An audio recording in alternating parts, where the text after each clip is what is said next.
Video લેક્ચરમાં આપણે આ ચેપ્ટરની ખૂબ જ અદ્ભુત રચના સમજવાની છે અને એ અદ્ભુત રચના એટલે પીએન જંકશન ડાયોડ.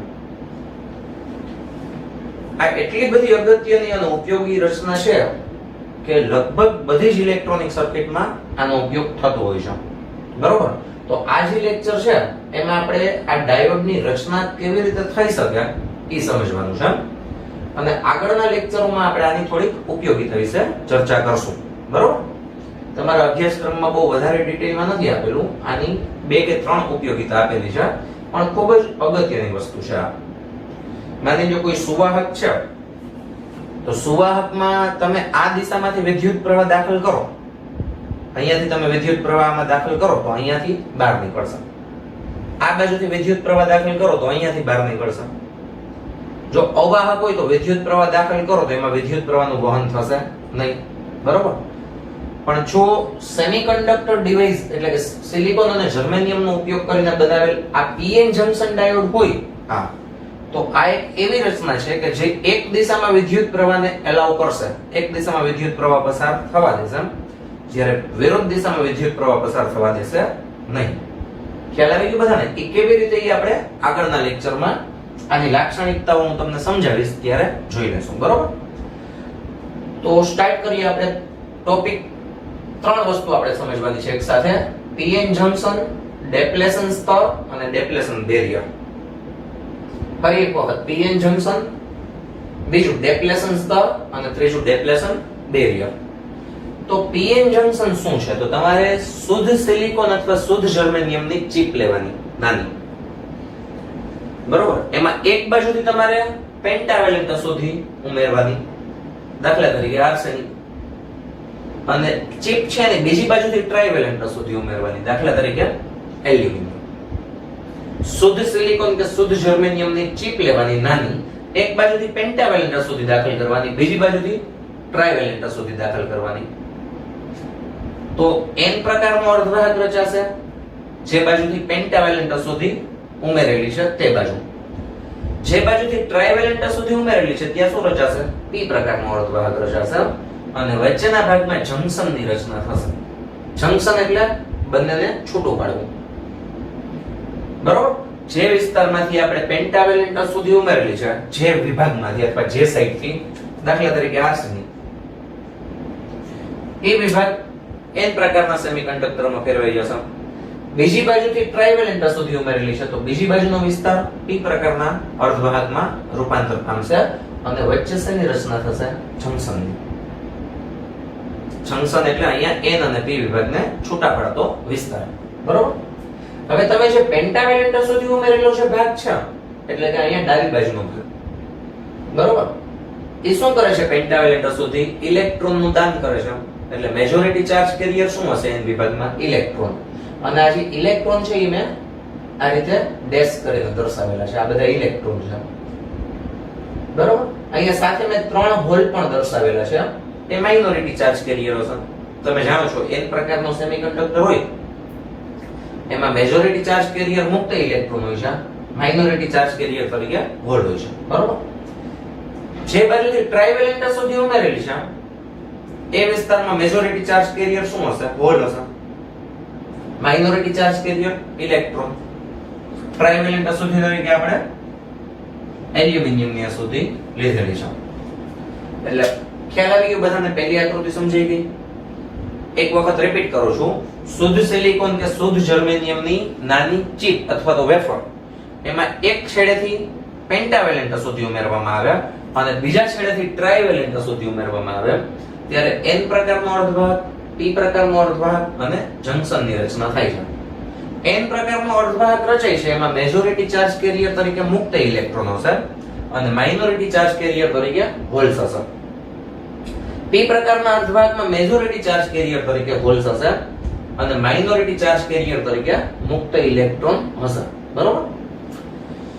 બીજી એક વસ્તુ ખાસ બધા ધ્યાનથી સમજજો અને યાદ રાખી લેજો કે શરૂઆતમાં બંને વિભાગો છે વિદ્યુતની દ્રષ્ટિએ કેવા હશે? બરોબર, તટસ્થ હશે. મેં તમને આગળના લેક્ચરમાં સમજાવેલું હતું. બરોબર? બંને વિભાગો વિદ્યુતની દ્રષ્ટિએ તટસ્થ હશે.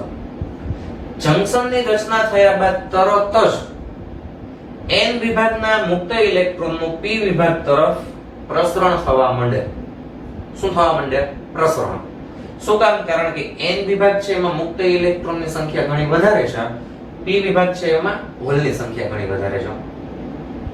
એટલે જંક્શનની રચના થયા બાદ તરત જ n વિભાગમાંના મુક્ત ઇલેક્ટ્રોનનું p વિભાગ તરફ પ્રસરણ થવા માંડે અને આ જે પ્રસરણ છે ને ઇંગ્લિશમાં ડિફ્યુઝન કહેવાય.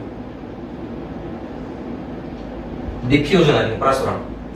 અને સાથે સાથે p વિભાગના જે હોલ છે એનું પણ n વિભાગમાં ડિફ્યુઝન થવા માંડે. સમજણ બધાને? જે વિભાગમાં જે મેજોરિટી ચાર્જ કેરિયર છે એનું બીજા વિભાગમાં ડિફ્યુઝન થાય. n વિભાગમાં શું છે? મેજોરિટી ચાર્જ કેરિયર, બરોબર, મુક્ત ઇલેક્ટ્રોન. તો એનું p વિભાગમાં પ્રસરણ થશે. p વિભાગમાં મેજોરિટી ચાર્જ કેરિયર શું છે? હોલ્સ. તો એનું n વિભાગમાં પ્રસરણ થશે. ખરેખર હોલનું પ્રસરણ કેવી રીતે થતું હોય છે તમે જાણો છો કે n વિભાગના મુક્ત ઇલેક્ટ્રોન તો આ વિભાગમાં આવે જ છે, p વિભાગમાં, સાથે સાથે બંધિત ઇલેક્ટ્રોન પણ આમ આવે. એટલે આપણે એવું કહી શકીએ કે હોલ છે એ આમ શિફ્ટ થઈ ગયા. બરોબર? હવે પ્રસરણને લીધે શું થશે? તો n વિભાગ છે એમાં અશુદ્ધિના પરમાણુઓ પોતાના જે વધારાના ઇલેક્ટ્રોન છે એ ગુમાવે છે. ગુમાવે છે એટલે p વિભાગમાં વયા જાય છે ને.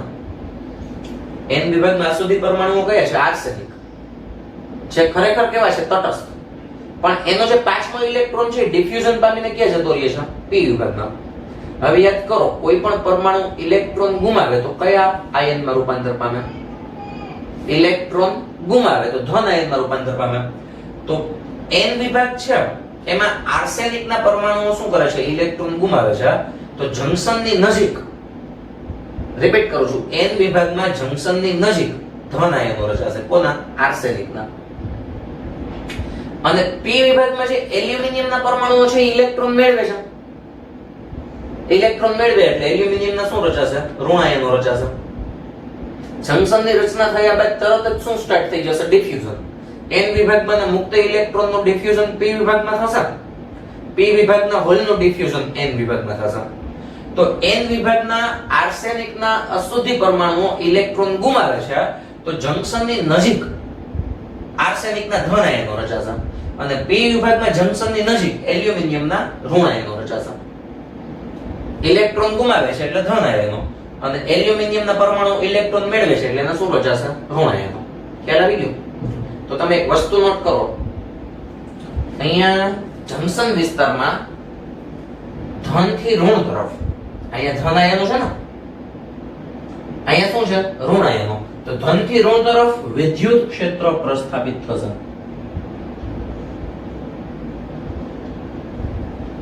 અથવા તમે એવી રીતે ખાસ બધા યાદ રાખી લેજો કે pn જંક્શન છે એમાં n થી p તરફની દિશામાં વિદ્યુત ક્ષેત્ર પ્રસ્થાપિત થયેલું હોય છે. બરોબર?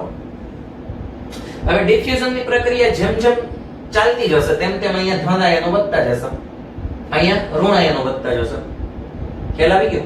જ્યાં સુધી ડિફ્યુઝનની પ્રક્રિયા ચાલતી રહેશે ત્યાં સુધી અહીંયા ધન આયનો વધતા રહેશે n વિભાગમાં જંક્શનની નજીક, અને p વિભાગમાં જંક્શનની નજીક શું વધતા જશે? ઋણ આયનો વધતા જશે. અહીંયા મેં લખેલું છે જો, ઇલેક્ટ્રોનનો ડિફ્યુઝન n થી p તરફ થાય છે, હોલનો ડિફ્યુઝન p થી n તરફ થાય છે. જંક્શન વિસ્તારમાં n થી p તરફની દિશામાં વિદ્યુત ક્ષેત્ર રચાય છે. અને મેં તમને શું કીધું? જેમ જેમ ડિફ્યુઝન થતું જશે તેમ તેમ આ વિદ્યુત ક્ષેત્ર પ્રબળ થતું જશે.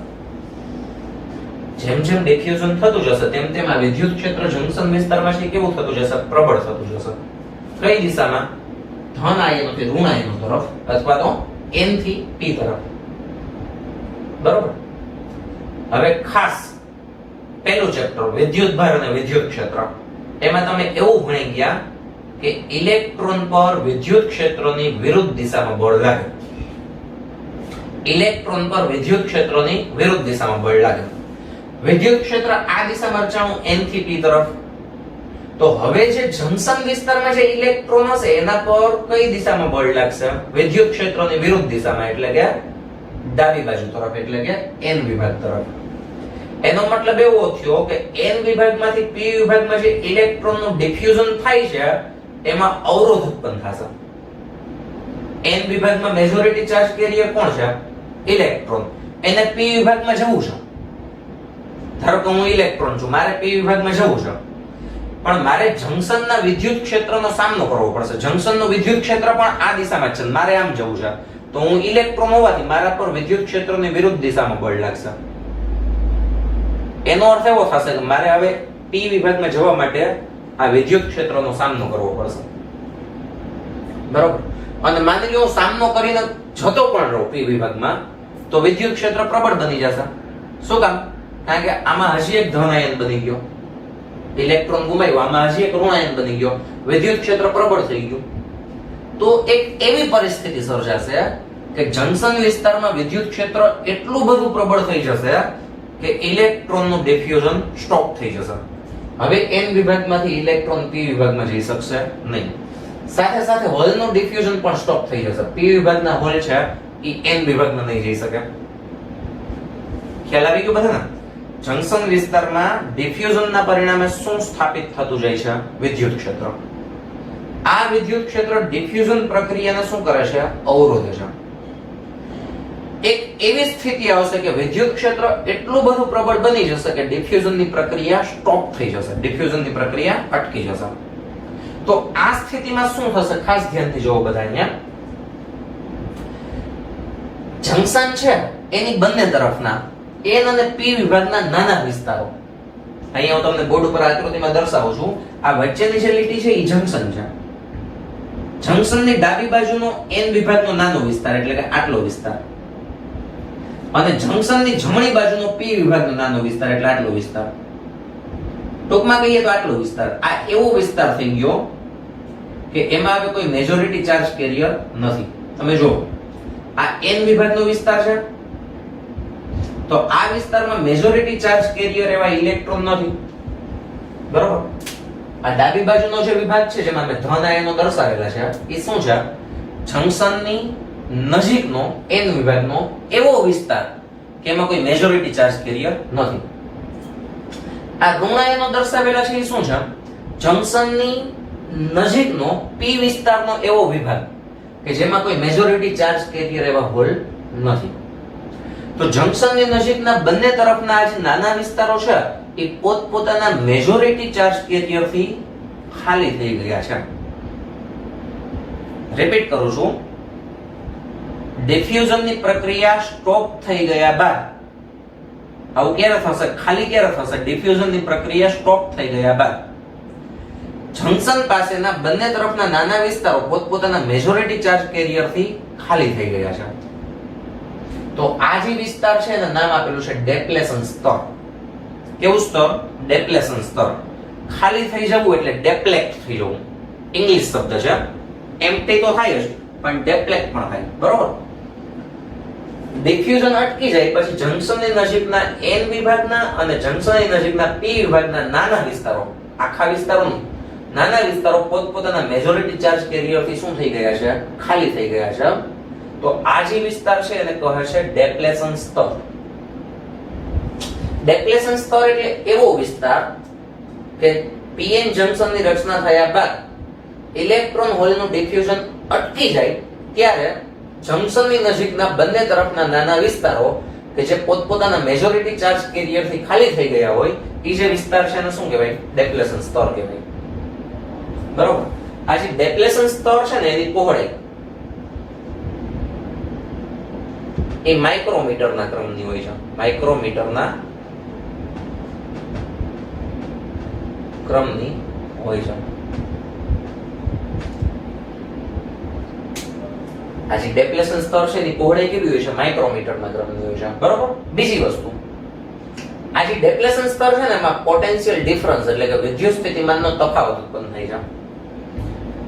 બરોબર. ડેપ્લેશન સ્તરમાં વિદ્યુત સ્થિતિમાનનો તફાવત ઉત્પન્ન થાય છે. તો ડેપ્લેશન સ્તરમાં ઉદ્ભવતા પોટેન્શિયલ ડિફરન્સના અથવા ડેપ્લેશન સ્તરમાં ઉદ્ભવતા વિદ્યુત સ્થિતિમાનના તફાવતને ડેપ્લેશન બેરિયર કહેવાય. આ ડેપ્લેશન સ્તરમાં મળતા PD એટલે પોટેન્શિયલ ડિફરન્સ અથવા વિદ્યુત સ્થિતિમાનનો તફાવત એને ડેપ્લેશન બેરિયર કહે છે. આ ડેપ્લેશન બેરિયર છે એનું મૂલ્ય સિલિકોન ડાયોડ માટે 0.7 વોલ્ટ જેટલું હોય છે અને જર્મેનિયમનો ડાયોડ એના માટે 0.3 વોલ્ટ જેટલું હોય છે. અને આ જે મેં દર્શાવેલો છે ને ડેપ્લેશન બેરિયરનો આલેખ છે, બરોબર. જંકશન પાસે ડેપ્લેશન બેરિયર શૂન્ય હોય છે. જંકશનની જમણી બાજુ કોઈ એક તરફનું સ્થિતિમાન વધતું જાય છે, તો જંકશનની ડાબી બાજુ વિરુદ્ધ દિશાનું સ્થિતિમાન વધતું જાય છે. એટલે આ જે છે એનો આલેખ છે. આ જે ડેપ્લેશન બેરિયરનો જે આલેખ છે આપણને ક્યાં મળશે? માત્ર જંકશન વિસ્તારમાં જ મળશે, ખાસ ધ્યાન આપજો, અથવા તો ડેપ્લેશન સ્તરમાં જ મળશે. એટલે મેં શું કર્યું છે, આ જે ડેપ્લેશન સ્તરની આ જે બોર્ડર છે ને એના નીચે એક્સટેન્ડ કરી દીધી. ખાસ જો ડેપ્લેશન સ્તરની બોર્ડર ને શું કર્યું? નીચે એક્સટેન્ડ કરી દીધી. જંકશન પાસે પરિણામે બેરિયર શૂન્ય થશે, કારણ કે જંકશન પાસે શું થશે? ધન આયનો અને ઋણ આયનોની ઇફેક્ટ એકસરખી હશે, એટલે પરિણામી પોટેન્શિયલ 0 થશે, બરોબર. જંકશનની જમણી બાજુ જાવ તો અહીંયા ઋણ સ્થિતિમાન છે એ વધતું જશે. ધારો કે ઉપરનું સ્થિતિમાન આપણે ઋણ સ્થિતિમાન લઈ લઈએ, ખરેખર નીચેનું આવે, પણ આ રીતે મેં ડ્રો કરી નાખ્યું તો આપણે ફેરફાર નથી કરવો. ઉપરનું સ્થિતિમાન આપણે ઋણ સ્થિતિમાન લઈ લઈએ, નીચેનું સ્થિતિમાન આપણે ધન સ્થિતિમાન લઈ લઈએ, એમાં કઈ ફેર ન પડે, બરોબર. તમે જેમ જમણી બાજુ જશો જંકશન થી એમ ઋણ સ્થિતિમાન વધતું જશે. બસ અહીંયા પાછું 0 થઈ જશે, અહીંયા સ્થિતિમાન નહીં હોય. અને ડાબી બાજુ જશો એમ ધન સ્થિતિમાન વધતું જશે, બરોબર. તો આ જે મહત્તમ મૂલ્ય છે કેટલું હોય છે? 0.7 વોલ્ટ. કોના માટે? સિલિકોન ડાયોડ માટે, બરોબર. આ 0.7 વોલ્ટ હોય. અને જર્મેનિયમ ડાયોડ હોય તો એના માટે આ ડેપ્લેશન બેરિયર નું મૂલ્ય કેટલું હોય? 0.3 વોલ્ટ હોય, બરોબર. અને આ જે છે ને એ પીએન જંકશન ડાયોડ ને સંજ્ઞા દર્શાવેલી છે. ખરેખર પીએન જંકશન ડાયોડ ની રચના કેવી હોય અથવા તો દેખાવે કેવો હોય, આ વિડિયોના સ્ટાર્ટિંગમાં તમને જે પેજ આપેલું છે એમાં ડાયોડની ઇમેજ મૂકેલી છે, એ ખાસ જોઈ લેજો બધા. આ પીએન જંકશન ડાયોડનો સિમ્બોલ છે, એની પરિપથ સંજ્ઞા. આ જે ત્રિકોણાકાર ભાગ છે આવો એને પી વિભાગ કહેવાય, અને આ જે લીટી છે એને એન વિભાગ કહેવાય, બરોબર. અને આપણે આગળના લેક્ચરમાં એવું સમજશું કે આ જે ડાયોડ છે એ P થી N તરફની દિશામાં વિદ્યુત પ્રવાહ પસાર થવા દેશે, જ્યારે M થી P તરફની દિશામાં વિદ્યુત પ્રવાહ પસાર થવા દેશે નહીં, બરોબર. એ આપણે કેવી રીતે છે એ આપણે જોશું. અને બીજી વસ્તુ, અહીંયા મેં તમને આ બધું બોર્ડ ઉપર જે દર્શાવેલું છે એ મેઇન વસ્તુ છે. આખું મેં તમને જે સમજાવ્યું છે એની જો તમારે નોટ્સ ની કદાચ જરૂર પડે, તમારે લખીને તૈયાર કરવું હોય તો વિડિયોના અંતમાં એની નોટ્સ પણ મેં સાથે દર્શાવેલી છે, એનો બધા સ્ક્રીનશોટ લઈને તૈયાર કરી નાખજો, બરોબર છે. ખ્યાલ આવી ગયો બધાને? ખૂબ જ ઉપયોગી રચના છે, ખૂબ જ અદ્ભુત રચના છે. તમે જેમ જેમ એના વિશે સમજતા જશો એમ એમ તમને મજા આવતી જશે. અને મેં તમને હમણાં શરૂઆતમાં કીધું એ રીતે કે મોટા ભાગના બધા જ ઇલેક્ટ્રોનિક પરિપથોમાં આ રચનાનો ઉપયોગ થાય છે, બરોબર. બસ ચલો, તો આજ પૂરતું આપણે આટલું રાખીએ. આની જે ડાયોડ આપણે જે તૈયાર કર્યો પીએન જંકશન ડાયોડ, એની લાક્ષણિકતાઓ